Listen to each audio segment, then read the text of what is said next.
Welcome to Tucker Carlson today. So a company called FTX blew up several weeks ago. FTX was something called a cryptocurrency exchange, sort of.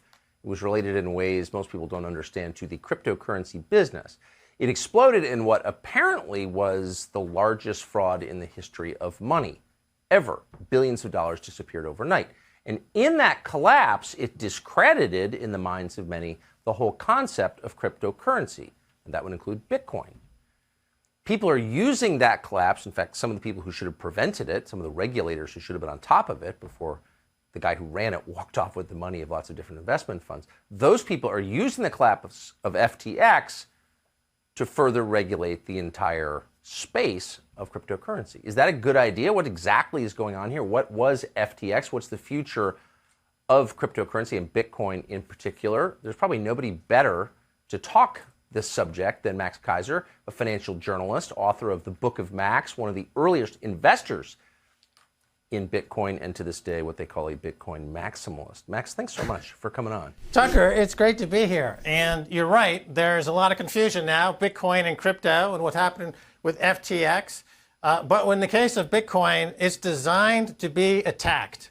And it's designed to be disruptive. We brought with you today, I've got here this wonderful Bitcoin grenade as a gift for you. I accept all weapons. Yes. Thank you. To really drive home the point that Bitcoin is designed to disrupt the financial system, the fiat money system. And the way it's designed, Tucker, is that the more you try to attack it, the stronger it gets.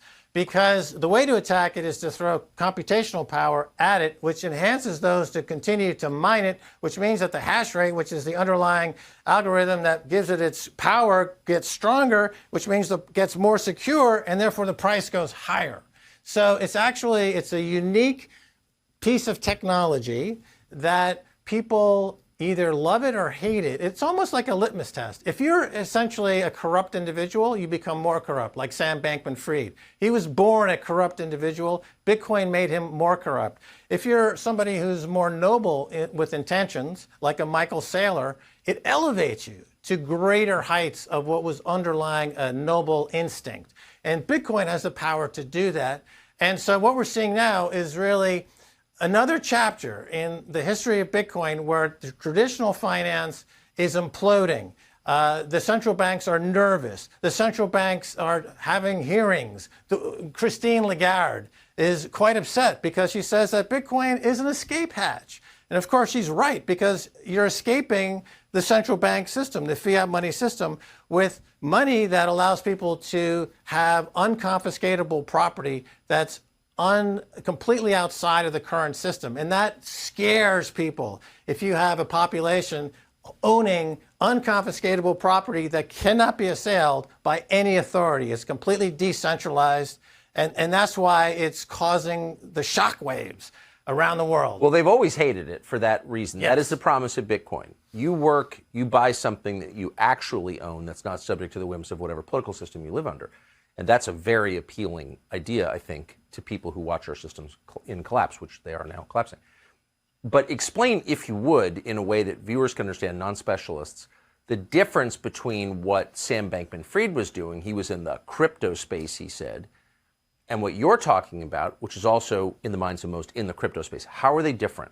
Right. So Sam Bankman-Fried, the key to his empire of fraud is that he created his own play money token called FTT, and he was able to create that without any oversight or any tie to anything underlying giving it value whatsoever. And this is a whole cryptographic scam that's been going on with the crypto market where individuals, and he's not the only one, there are many people that create these what are called altcoins or scam coins. And they create, Ether is another one, or Cardano or XRP. These are all coins that are just created, and then they list these coins on each other's exchange, and then they buy them from each other to create a price, and then they use the enhanced price, which is now has a collateral value, to go buy something like Sam Bankman-Fried did, real estate in the Bahamas. Right. Right? So it's a Ponzi scheme. It's a fraud. So they're converting, it's alchemy. They're converting air into real property. The closest analogy I'll give you would be in 2008 during the financial crisis, the ability of Wall Street banks to create derivatives and mortgage-backed securities. So they were simply taking a plain vanilla mortgage, and then they were rehypothecating it and repackaging it and creating digital financial alchemy to make something that was worthless have a quotable value, and then using that as collateral to float more derivatives. And as Chuck Prince at Citibank said at the time, this will continue until the music stops.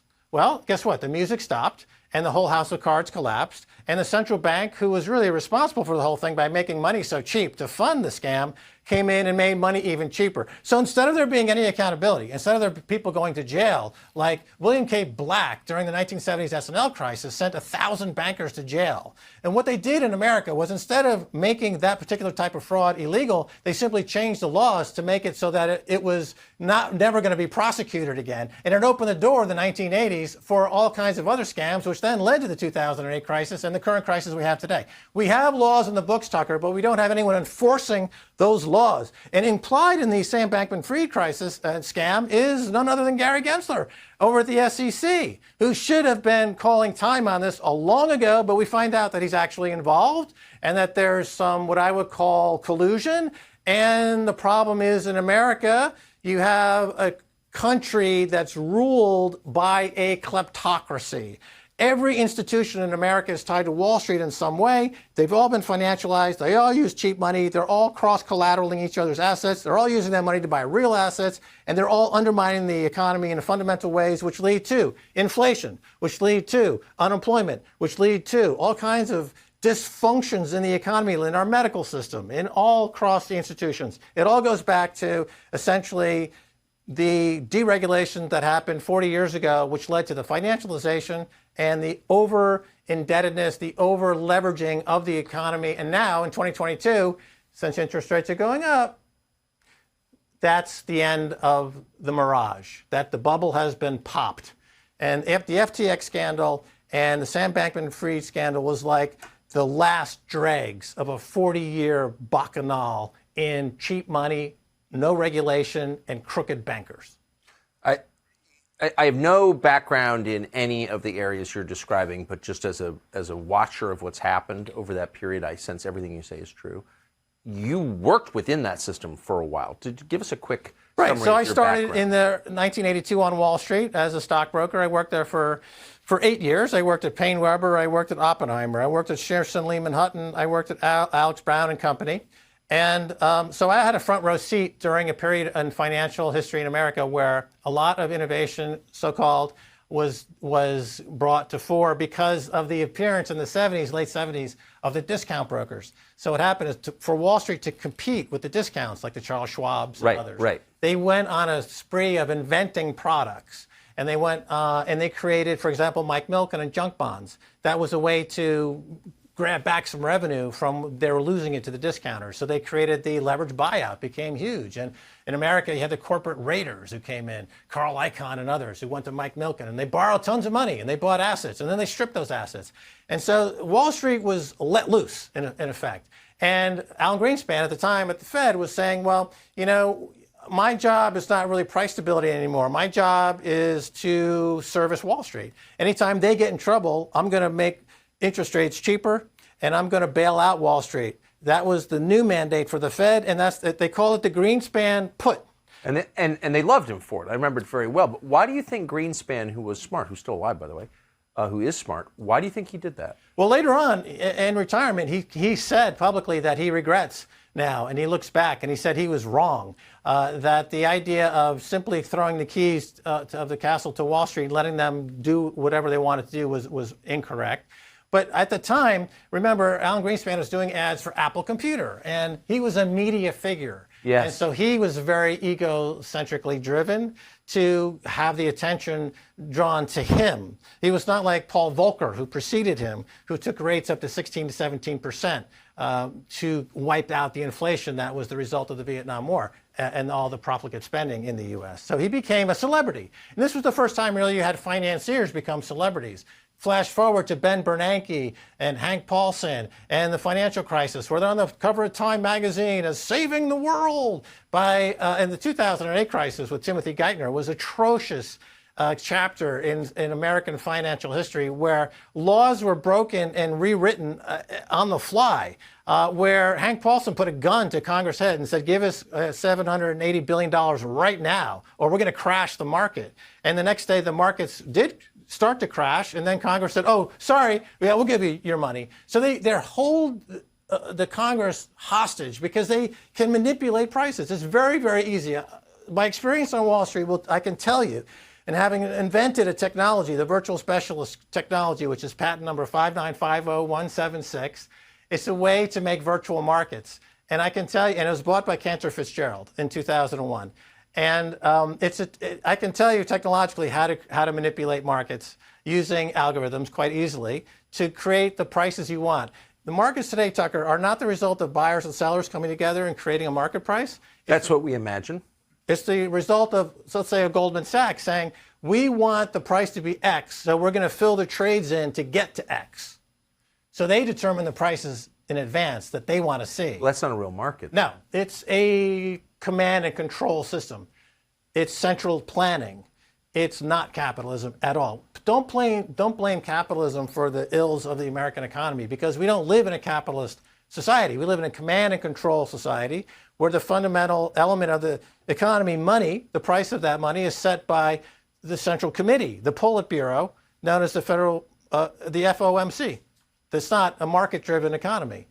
So that's problem number one. Bitcoin solves this because Bitcoin is not controlled by anyone. It is pure market-driven. And the price of Bitcoin, the value of Bitcoin is dictated purely by people's willingness to have or need to have an unconfiscatable, uncensorable way to own property outside of what they see as a very big corrupt system. Now, you had Michael Saylor on your show who did a very great explanation about how Bitcoin beats inflation. You know, what I would add to it is that Bitcoin beats the kleptocracy. Bitcoin beats the inherent fraud and the problems in the U.S. economy as it has now descended into what would almost be argued a permanent state of dysfunction by a captured regulators, venal, ineffective politicians, and a media, present company excluded, but a media that's also in their pocket as well. So we have really a crisis. So I want to ask you to pause there, and I want to play you a montage that we put together that I watch even in my spare time, because it's just, this needs to be recorded somehow on the blockchain so it's never lost. This is the response to Sam Bankman-Fried, who I think, before I play this, we would both agree was like a transparent fraud, like obvious, right? Yes. Right. So no normal person, other than, I guess, Sequoia, would ever give money to a guy who plays video games during interviews, right? But here's how he was treated by the U.S. media, financial media. They call him the J.P. Morgan of crypto, right? Yeah, the Michael Jordan of crypto, if you will. So why should you care about a floppy-haired, vegan, fidget-spinning crypto billionaire who occasionally sleeps on a beanbag chair? During the so-called crypto winter, the 30-year-old CEO has been referred to as crypto's white knight.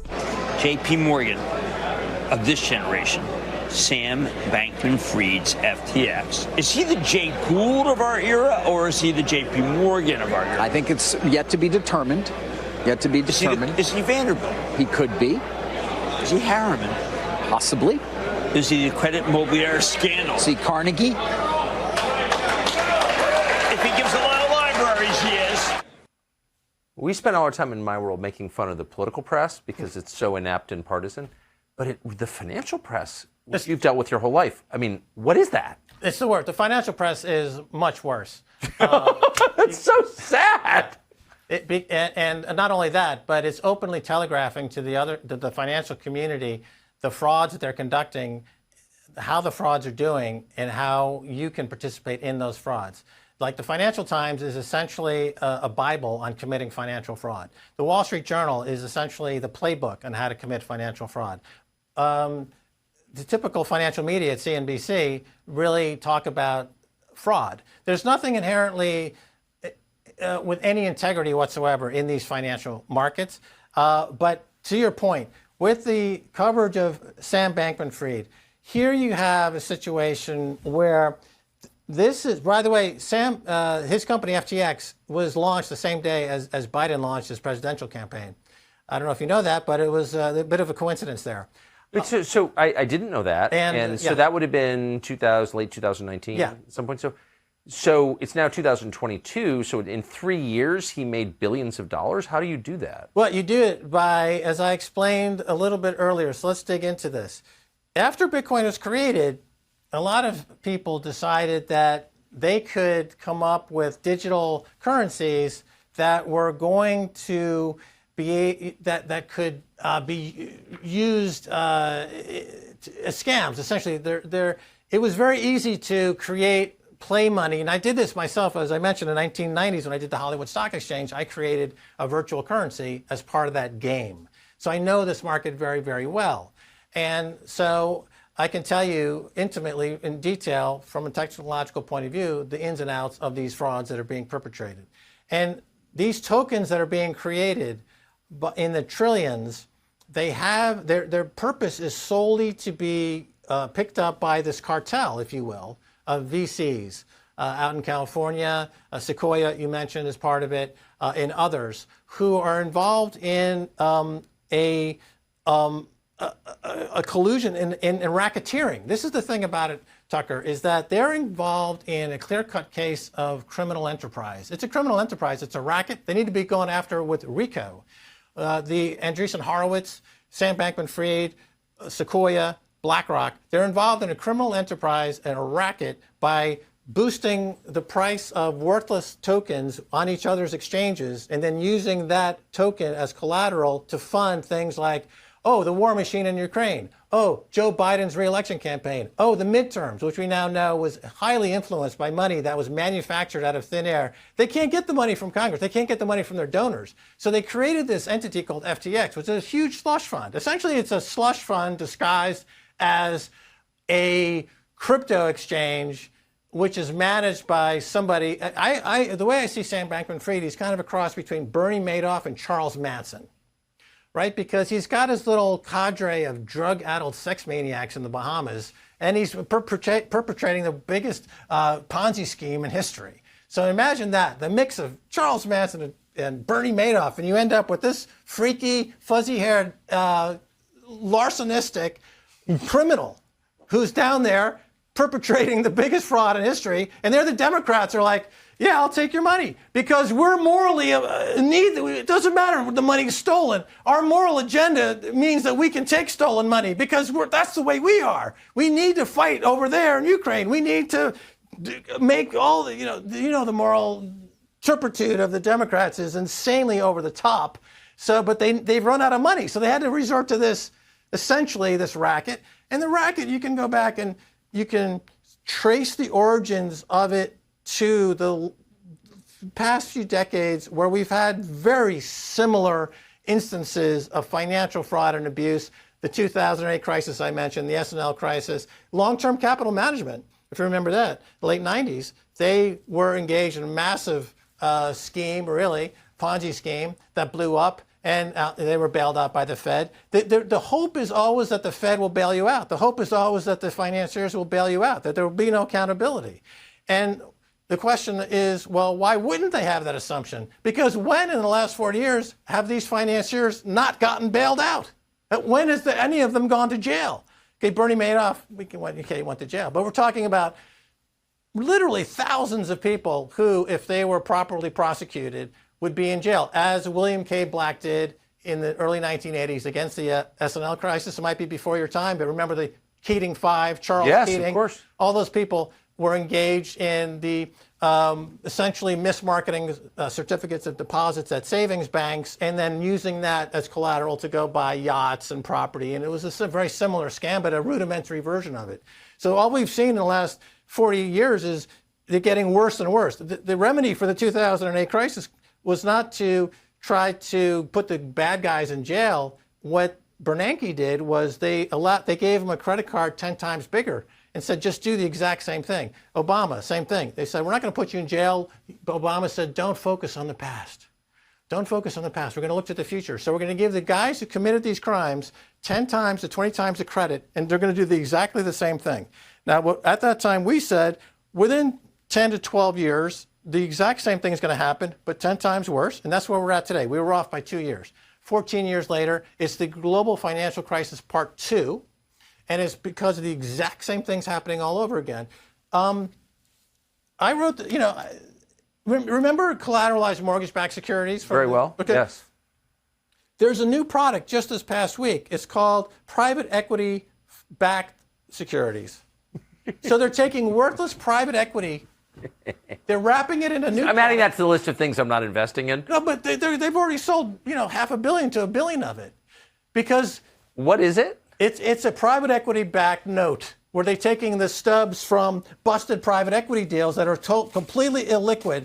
And that's what I said. If you read the Wall Street Journal, it's like you're reading a how-to book on how to commit fraud. Here it is. Illiquid private equity stakes bundled into a security known as a collateralized fund obligation with a high credit rating, of course, because they put a little treasury in there to give it it's like reverse drug dealing. You put in a treasury bill to make your garbage seem higher. It's called a CFO, collateralized debt obligations. And so they've already sold billions of these. Who would buy something like that? Pension accounts. Because pension accounts are, in our country, the people who run them are picked by Wall Street, and they pick stupid people on purpose.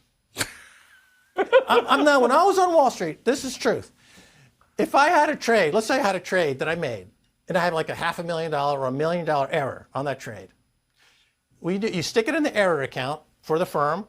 There's no account number, so you don't really recognize it as existing. But on the books of the firm, there's a big error. Then a week later, you're talking to the teacher's pension account or the fireman's pension account. It's a huge pool of money. It's run by an idiot. And you say, okay, it's time to top up the pension account. We're dumping a bundle of securities into the pension account. Into that bundle goes that bad trade. It's a loss, but they just bundle it in, and they make it disappear. And the pension accounts are always underperforming the market because Wall Street uses pension accounts as a toxic waste dump. They have for decades. But those are people's retirement accounts. But they, unfortunately, have no one representing them on Wall Street, except for some idiot that's handpicked by Wall Street. Robert Citrone is in a case of a pension manager, if you go back and look it up, who was caught, it's easy to get a guy like that to do your bidding. You show up, you've got your nice suit from Wall Street, he's a schlub in the middle of nowhere. You go to the local strip bar, you buy him a cocktail, and he's going to put $500 million worth of shit into the pension account because he's an idiot. And he's a useful idiot. And that's the pension account, that's the pension business in America. Why are pensions underperforming? Why is there a pension crisis in America? Because Wall Street uses it as a waste dump. That's truth. That's the way it is. And the idea is that if they implode, then they're effectively backed by they'll get bailed out by the Congress, right? They get bailed out. The S&L crisis, they got bailed out. That was the trick. They said these CDs are guaranteed by the government. Let's use the government as the backstop. Same thing in the 2008 crisis. Same thing with the FTX crisis. They're banking on the feds bailing them out. Is this guy in jail, even though he's patently... So you're nationalizing the risk and privatizing the upside. Yeah, absolutely, but it's gone on for decades. And it gets worse and worse because, especially during an environment of the past 40 years where interest rates got cheaper and cheaper. So the basic fuel for financial fraud is cheap money. Yes. And the central bank, which is now, reluctantly raising rates, they should have been raising rates years ago because that's the role of the central bank, price stability. And they needed to come in and proactively make sure that the malinvestment and the abuse was curtailed by making the cost of abuse and financial fraud high. That's what a higher interest rate does. If you have an idea like, I'm Sam Bankman-Fried, I'm going to create this $32 billion financial fraud, and I'm going to use borrowed money, which, by the way, the cost of that borrowed money is nothing. There's no incentive not to do that. And right. if I mess up, I'm going to get bailed out. But if interest rates are 5%, now suddenly you have a barrier to your fraud. Right. So that's what interest rates, one of the roles that interest rates can do is it creates a barrier to entry for fraudsters. But if you keep it always at zero and getting lower, you are inviting fraud. That's why I say the big... And crushing inflation. I mean, if you're taking the value out of money. Well, the inflation was building up over years, as you know. The inflation reporting underreports inflation by hedonic adjustments, by constantly substituting in the basket Right, of CPI for hamburger for meat. They'll say, well, your laptop had the processor is twice as fast, so we're going to say that it's half as expensive in the CPI index. They do stuff like that to keep it really low. Also, the cost of living adjustment, they need to keep inflation low because the Feds don't want to pay that higher. So they artificially keep the CPI number as low as they possibly can. So meanwhile, all that money, which is the actual inflation, is building up in the asset prices.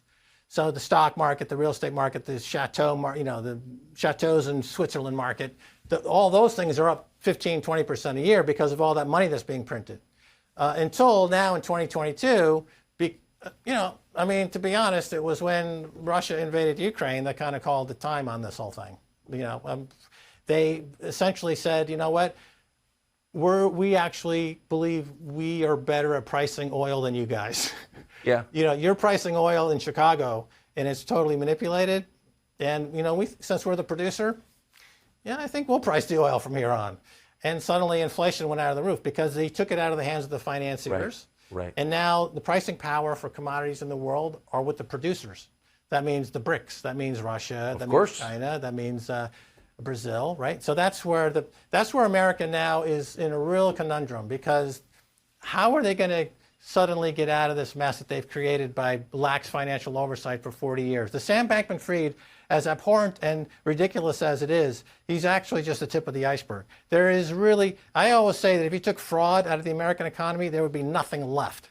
It's an economy run almost entirely on fraud. And fraud is celebrated. Like the movie The Wolf of Wall Street, people don't see that as a cautionary tale and they should avoid committing fraud. It's used as a playbook by this generation, like I'm going to steal whatever I can as fast as I can. That's the morals. That's the ethos you find. So you think the war in Ukraine was a pivot point? Yeah. In our economy? Yes. So what would explain the religious fervor with which with Wall Street and the Democratic Party and parts of the Republican Party are backing that war? At this point, you should put the meme up of Zelensky at the laundromat. That's the appropriate meme at this point. It's pure money laundering. It is, right? No question. FTX is intimately involved. Without question. The facts, the figures, the numbers are quite plain to see for anyone.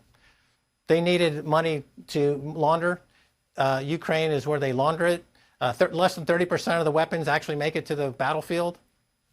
It's a complete and utter disgusting incidence of the elites in this country ripping people off and calling it something, having something to do with an agenda.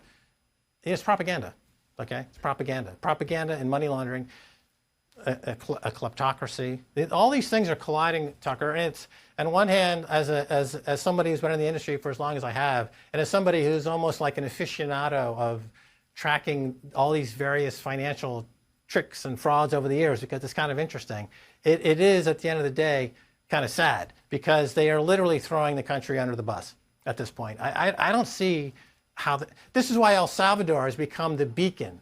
El Salvador is now the shining city on the hill. El Salvador is now where hope lives in the world, because you have a president who recognized the potential of Bitcoin early, who recognized that everything else was garbage. And none of these scandals are hitting El Salvador right now. There's no FTX scandal. There's no Mike Novogratz. There's no Charles Hoskinson. There's no Brock Pierce in El Salvador, because he pushed them all out.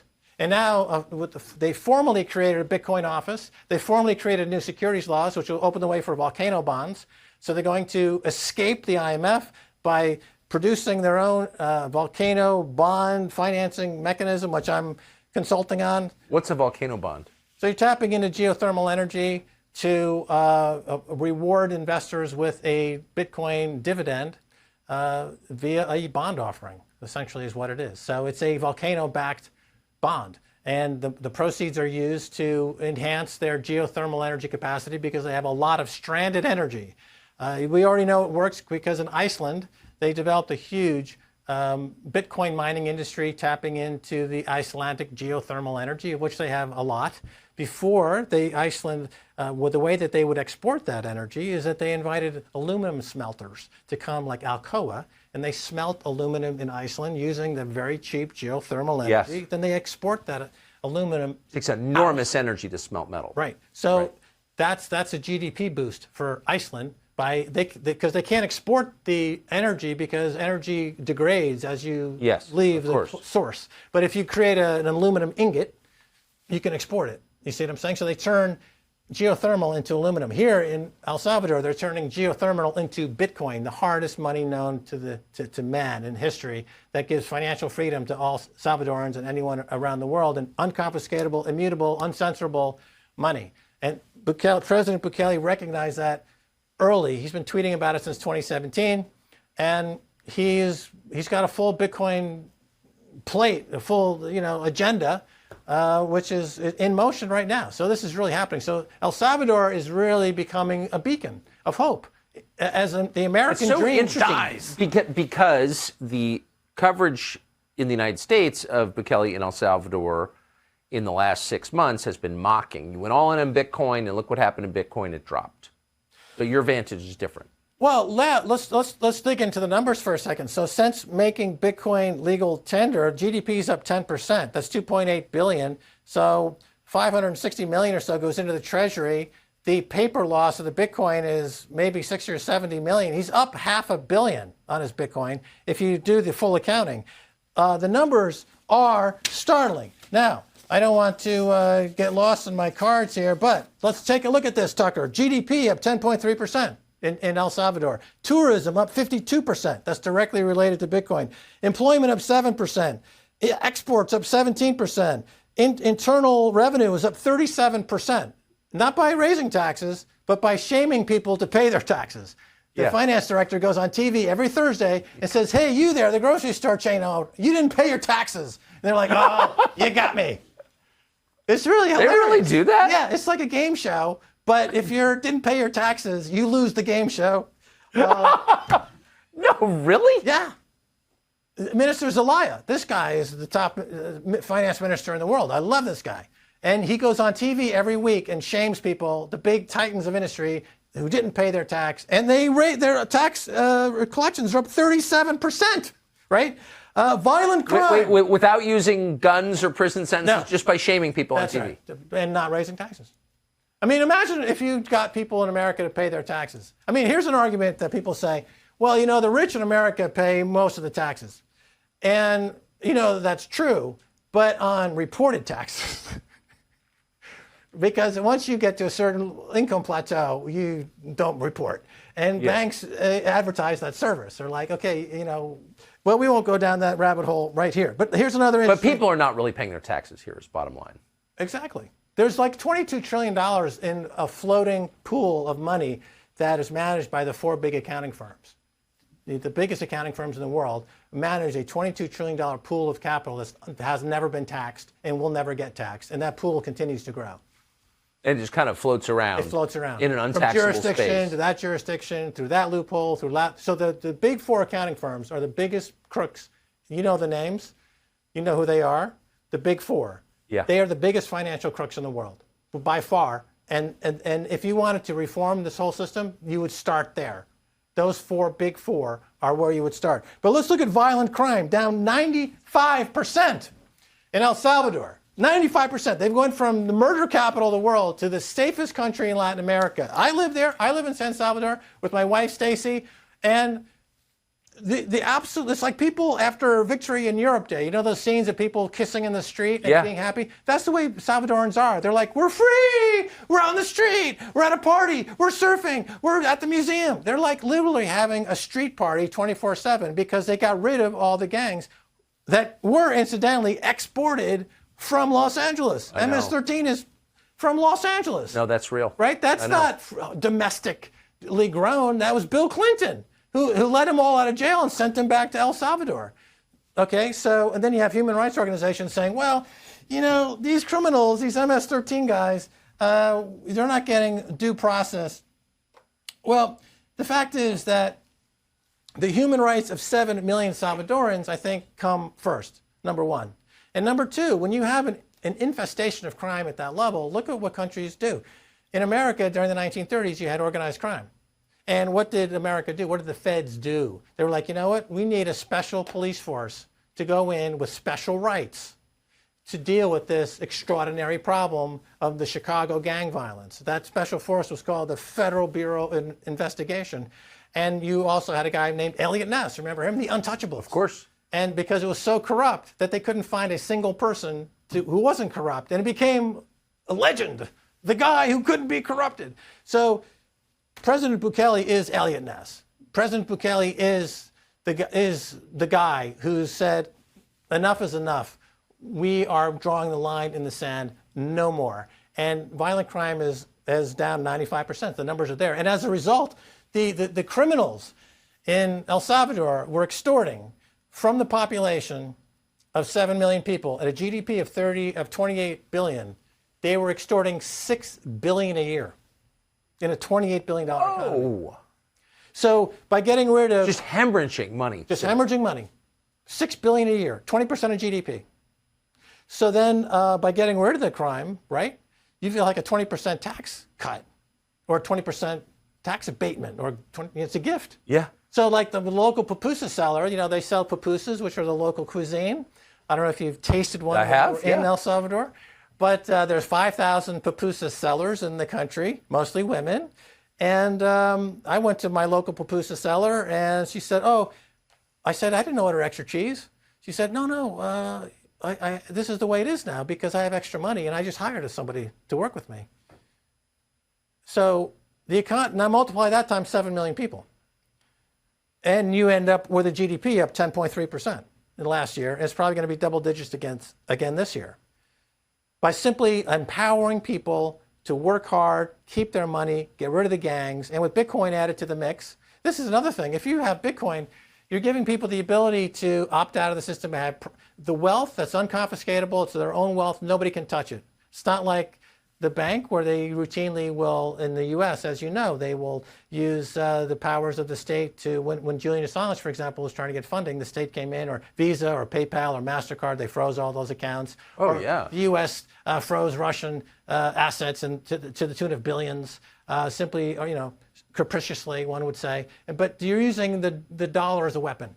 So you're not really free if you're in a dollar system because the state can use it as a weapon against you at any time. CBDCs are an extension of the weaponization of So I wanted to get to that. I don't know if we have the clip, but the new Prime Minister of Great Britain just came on television. Sunak is his name. Exactly right. Sunak, Rishi Sunak, who himself is a billionaire through his wife, came on television and made the case that central bank digital currencies are coming and they're going to make your life way, way better. And made a kind of compelling case for them. They're more energy efficient, he said. Unlike most of the digital money people use daily today, it would be issued directly by a central bank, like the Bank of England in the UK. The central bank digital currency is effectively, they're going to bypass the banking system. One of the reasons why they're doing this is because the banks, once again, need to be bailed out.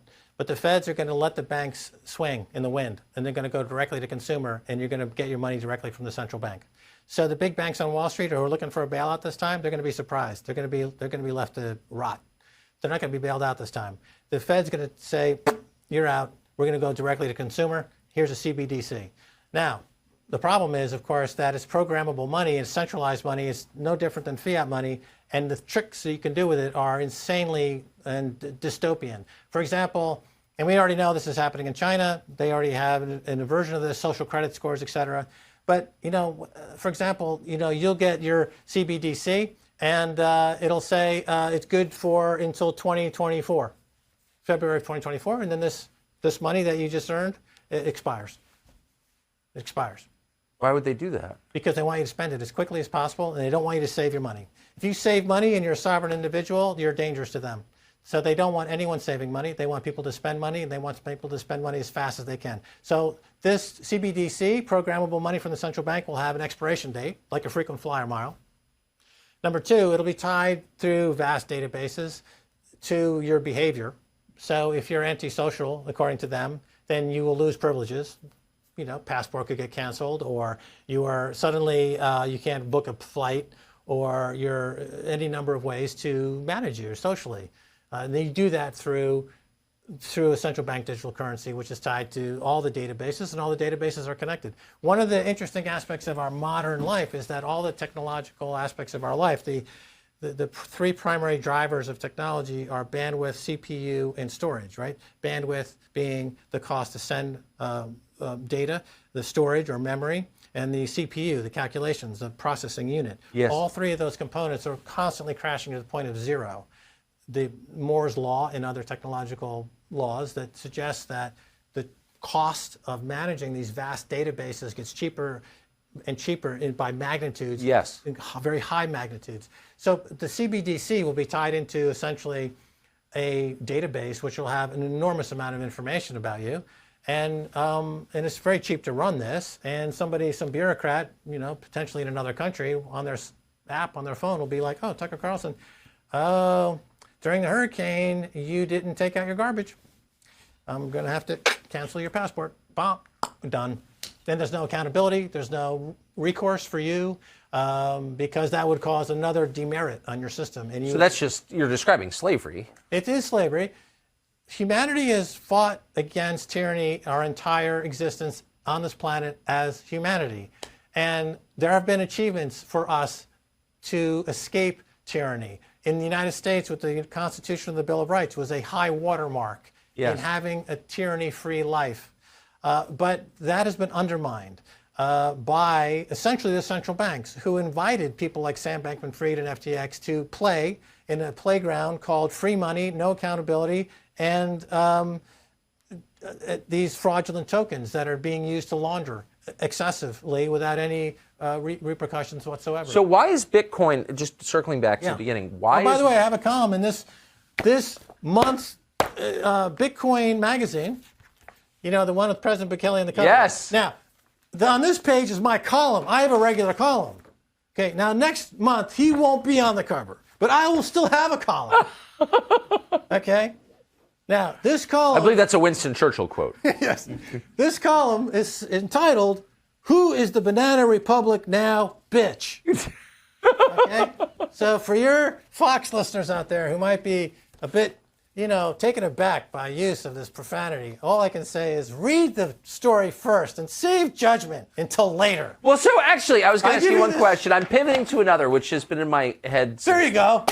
Bless you. Since we had dinner with President Bukele this summer, yes, I was so impressed by his depth and thoughtfulness. Really impressed. Smartest president I've ever interviewed by far. But if all the countries in the world, the hundreds of countries in the world, pick one that leads the Bitcoin revolution, and it's El Salvador? Why El Salvador? Small country, famously dangerous, agrarian. It seems like the last place that would adopt Bitcoin. Right. There was a parlor game by folks in the Bitcoin community to figure out what country would be first to make Bitcoin legal standard, and El Salvador's name never came up. No, not surprisingly. Right? And I think what happened was that in a community called El Zonte, which is their beach community on the coast, a very magnanimous, benevolent Bitcoiner gifted $100,000 worth of Bitcoin to that community to create a circular economy of people just using Bitcoin, because there's a lot of surfers and they couldn't have access to cash because the nearest ATM was 5 miles away. And they needed some currency that would work for everybody, because if you show up with euros and dollars and yen, it doesn't work, right? And so Bitcoin is that universal currency. So they said, let's make a community that's going to run on Bitcoin, a Bitcoin standard here in El Zonte, the surfing community. Okay. So then what happened is that Jack Mallers, who runs a company called Strike in Chicago, noticed that his app, which is a Bitcoin app called Strike, was getting 20,000 downloads a day. And it was like, the growth was off the chart. And he's like, what is going on? So he goes and he visits with President Bukele. And he explains really the whole story in terms of not only, kind of enhancing what the president already kind of knew about Bitcoin. Even when he was mayor in San Salvador, he was tweeting about it. So he was aware of it. And from there, he said, you know what, let's roll this out across the country, make Bitcoin legal tender in El Salvador. What did Salvadorans think of this?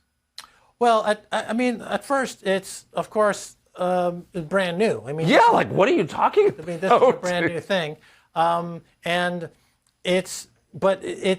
president has such incredible goodwill for all the things that he's doing that Salvadorans are open to these ideas. And certainly with everything we've just described, that's why his popularity is 95% for his reelection. Here's the reelection cap. Bukele in 2024. It's Dios, Union, Libertad, and Bitcoin. Yeah. Okay? So God. That's for you too. See, all these Unity, gifts, Tucker, look, freedom, and Bitcoin. I mean, all I got from you so far was part of your set broke down my foot. And it was a piece of pine wood. That's all I got. I'll be wearing And the this. toilet didn't work. Okay? What am I getting from you guys? Television's not half as glamorous as they nothing. claim it is, as you've learned the hard way. So how, but, okay, there's going to be, in the wake of FTX, I know everyone's ignoring it in favor of all these other stories because the media doesn't want to face the fact they promoted this and they abetted it, and they should be ashamed of themselves. But at some point, this is going to be at the center of our attention again as the downstream effects become obvious and other companies fail because of FTX's failure. Will that failure be used to try and crush Bitcoin, do you think? Well, it gets back to what I said at the very beginning, Tucker, and that is Bitcoin is designed to be attacked. The more you attack it, the stronger it gets, because the hashing algorithm that's at the core of the technology is increased by all of these folks trying to get into the system and attack the system, which makes it more secure, which makes the price go up. So we want it. We want people to attack Bitcoin. It attracts people attacking it. But what if the U.S. government attacks Bitcoin by regulating the exchanges or by making it illegal to use it as currency? It's the U.S. government's game to lose.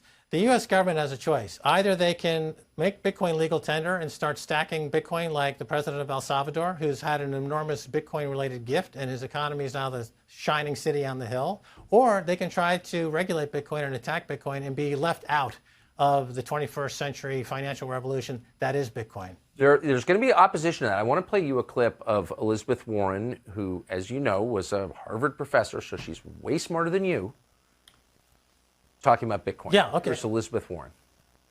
If I buy Bitcoin, am I buying a share of stock, or am I buying a pork belly, or am I buying euros? What am I buying? Are you buying air? Oh, wow. Okay, you're going in.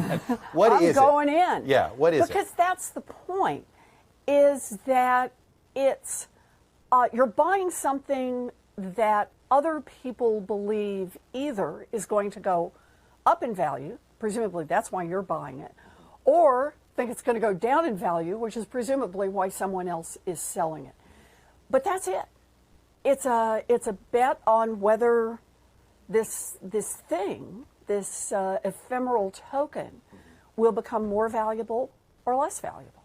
Now, why would Elizabeth Warren hate Bitcoin so much? Like, why does she care? Because anything that gets in the way of her getting the stream of money being printed by the feds is seen as an enemy to her. Yeah. Right? So she is a beneficiary of the fiat money system. And that's right now, which is a heavily democratic composition to the political establishment here in the United States. This is kind of they believe deeply in the sanctity of Keynesian economics and money printing and spend and debt, right? They don't believe in the soundness of that money should be sound in any way, like it's in the Constitution. It should be gold, is right there in the Constitution because it's sound, scarce commodity money. So politically, it makes sense that she would not be in favor of something that would interrupt her ability to get in the middle of trying to direct that flow of cash to causes that are good, even if the economics of it are nonsensical and don't make sense. So she's a problem in terms of she promotes the boondoggles, she promotes the malinvestment, she promotes everything that's wrong with the fiat money system. So she would be a natural enemy of Bitcoin. Her remedy of somehow regulating Bitcoin is fallacious and a non-starter because Bitcoin is already self-regulated. Bitcoin is the most regulated technology that's ever existed. It's called the consensus protocol that runs the centerpiece of the technology itself. The only thing about it is that it exists completely outside of anyone's control. Does it?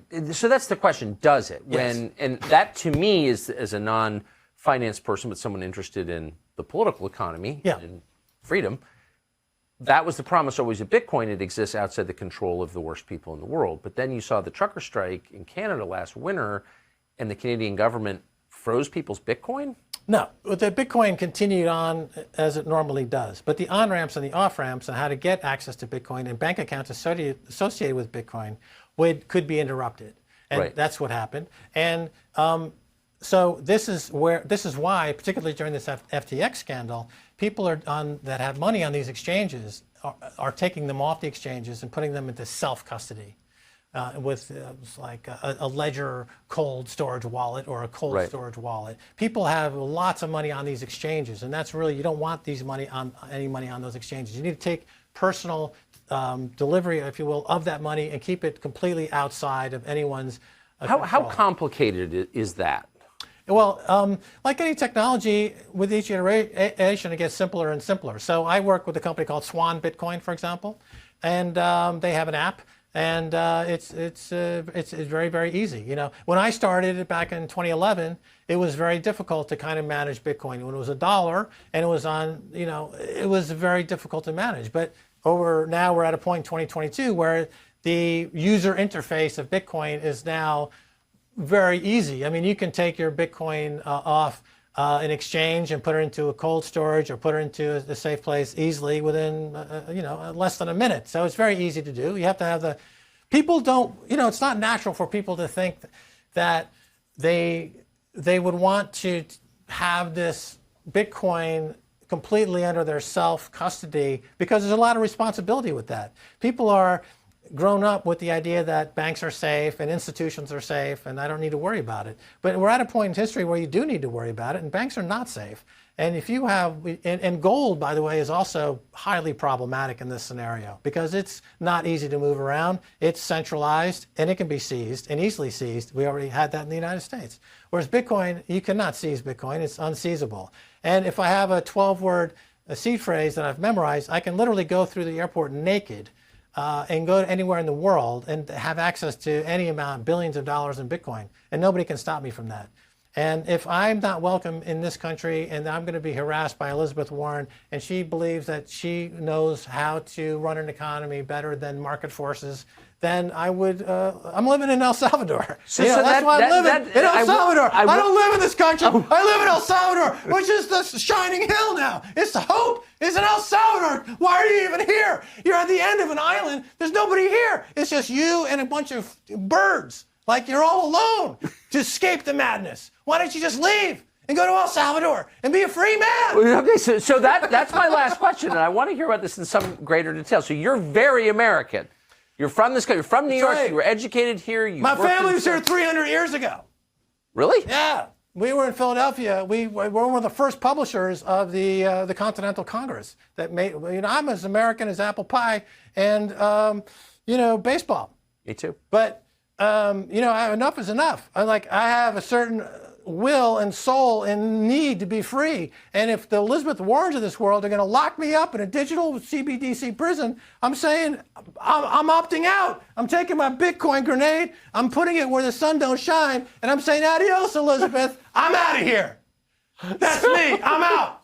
I'm not taking it anymore. So what's it like? What's it like as someone who is that rooted in America to not live in America anymore?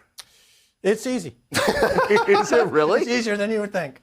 Yeah, really? Because you don't realize how messed up things are here until you leave. And then you're like, you know what? I'm here. I'm in the so-called third world country. But the people I meet are hardworking, entrepreneurial, friendly people. The president has everyone's interest at heart. Everyone's on the same team. And it's very easy to live there. In the U.S., it's a struggle every turn because everything has been totally politicized. Everything's been financialized. And they're bringing in CBDCs and everyone's going to be in prison. It's going to be an open air prison. And I mean, I think I wish everyone would get on a Bitcoin standard, deliver possession of their own assets. It's a rug pull on the system. Bitcoin is the ultimate form of defiance. It's the Boston Tea Party of our century. It's the the Gettysburg, it's the ultimate American act. There's nothing more American than Bitcoin because it snubs your nose at authority. This is as quintessential American is to essentially say we're ungovernable. We're not part of your empire. We're not part of your top-down system. We are individually governed ourselves, and we have values. But if you're going to take those away, then we'll leave, and we'll start a new America. We'll start America somewhere else. It's an idea. It doesn't have to be in frickin' Chicago. It can be in San Salvador. I'm still American, but I'm in San Salvador because I've got my Bitcoin, which is the most American thing ever invented. It's an American invention, and it's changing the world, and it's changing our species in that we're evolving toward a more benevolent. Here's something that I've told the president face to face. It monetizes peace and love, and it demonetizes hate and war. Because if I have wealth that's unconfiscatable, no amount of coercion or violence is going to work. You can't get my Bitcoin. So you've got to come with me with something else in a peaceful way. If everyone is on a peace standard, which is Bitcoin, there's no violence. Okay, what if you took violence out of the American system? Well, 50% of my taxes goes to the Pentagon. America's the most violent global threat by a factor of 100. There's nobody that comes close. How many military bases do we have around the world? 700 or more? That costs us 50 cents of every tax dollar. Imagine if all that money went back into the economy. That's extortion. It's an extortion racket, right? So we saw in El Salvador, if you take the extortion money away, it thrives. The people know what to do by the benefit of themselves. They know how to work. If El Salvador continues to thrive, I mean, that is, as you said, a huge middle finger to the people participating in the other global systems. Yep. So, and El Salvador's a very small country with it's got a navy, but like no real military. Like why wouldn't they just blow up El Salvador? Well, I think that what we're scrambling and doing in El Salvador is converting the region. So there's 5 countries in Central America. So the other 4 are being worked on right now. Yeah. Guatemala looks like it's in play for a Bitcoin standard. So we're talking about $1 trillion part of the world, 60 million people in total. And also now that's going over to Mexico. Once you get Mexico on board, you've got a huge part of the global economy. It's kind of a foot race. I think the idea is to get enough of the globe on a Bitcoin standard really before somebody in Washington decides to do something really, really stupid. And I think that they're so preoccupied with the collapse of the institutions and the banks and the Sam Bankman-Frieds and the political dysfunction and everything that's going on that they're distracted. And I think that we're going to be able to make it. I think we're going to make it, Tucker. Are there other Americans there? Yeah, there's a lot of Americans there. A lot of young families, because they like the values. The families that I talk to, young families with kids, they're like, we're sick of the leftist agenda in America. We don't want our kids going to schools with all that crazy psychodrama that's happening in schools. So they're moving to El Salvador, where there's a very strong family value and there's opportunity. They're rebuilding the country almost from scratch. And if you have any skills at all, you can work. You have the cost of living is cheap. Food is pretty cheap. Housing is pretty cheap. You can live a decent life as a hard worker there, and it's growing quite rapidly. They're building Bitcoin City in the east, which again will do a bond, hopefully, some kind of bond offering to fund Bitcoin City as well as other. I just heard today, by the way, that the president, Bukele, he retired some of the nation's debt. Outstanding external debt. He just announced today he's getting rid of it all. They're going to get rid of all their external debt. Seriously? Yeah. So that's another. How many countries in the world can say that? Very few are heading in that direction. The trend is overwhelmingly in the opposite direction. The globe is the world is 300% debt to GDP for planet Earth. Whoa. So like in Japan, it's over 300%. In the U.S., we topped 100%. So on average, it's 300% at the planet Earth, debt to GDP. El Salvador is going the complete opposite direction because they don't want to have any ties to these banks and the IMF and the others. and they've got the cash to do it. They're thriving. They're making money. And if you have a government that is doing their job, and by just recycling, creating opportunities, it's equal opportunities there, not equal outcomes. The President Bukele has said that. It's a speech that could have been lifted from an American leader decades ago. I think of him as kind of like JFK meets Steve Jobs, and you end up with President Bukele. He's got the charisma of JFK and the intelligence and the vision and the ability to lift up. Remember, JFK got people going to the Peace Corps. Oh, yeah. And it was like, do something for your country. And people listened to that. And there was a huge movement in that time. And then, of course, Steve Jobs is just somebody who's a visionary who can look at a lot of different things simultaneously and come up with a product in mind. And President Bukele is the ability to assimilate vast quantities of information and understand how to implement that and delegate and to move the agenda of getting people better off today than they were before moving. And it's the execution of it is it's happening, and the numbers bear that out. Just look at the numbers. It's just there. Why can't we do that here? It's just that we're in a late stage of our development. It's become very decadent in America, and I think that we've kind of run out of gas. We're just tired. I think we're just after being on the top spot for 100 years. I think we're just done. We're just toast. We're just like, we give up. They're giving up. When I'm here, I get a sense of defeat. When I'm in El Salvador, I feel a sense of opportunity, and we're at the beginning of an incredible new era. I mean, I'm actually, if I had to say it, I became a stockbroker during the early Reagan years, so I have an affinity for Reagan and his ability to communicate. It's a new day in America, and everything that he was, as the great communicator that he was, that set the stage for a couple of decades that were very well economically positioned and unleashed a lot of entrepreneurialism in America. But it's just gone into retreat, really. It's gone into retreat. It has. Max, I can't tell you how much I appreciated that. I can sense it. I mean, this is probably the best interview and most enjoyable interview you've had in maybe 3 or 4 years. I feel would definitely say that's right. I think in that rate, I'm going to check my records, but I would definitely. I feel it. I just sense it. In your face, I'm reading like, thank God I finally got to have this interview because it's so interesting to me. Very few people bring plastic grenades to the interview, and I will cherish this. Well, that's great. And don't forget the hat and the magazine.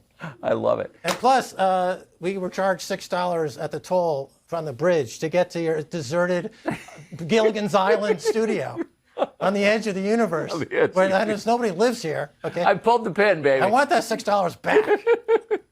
By the way, should have paid in Bitcoin. Max Keiser is the name of the guest. You knew that. Tucker Carlson is the name of the show. New episodes 3 days a week at Fox Nation. We'll see you every weeknight, 8 p.m. on the Fox News Channel.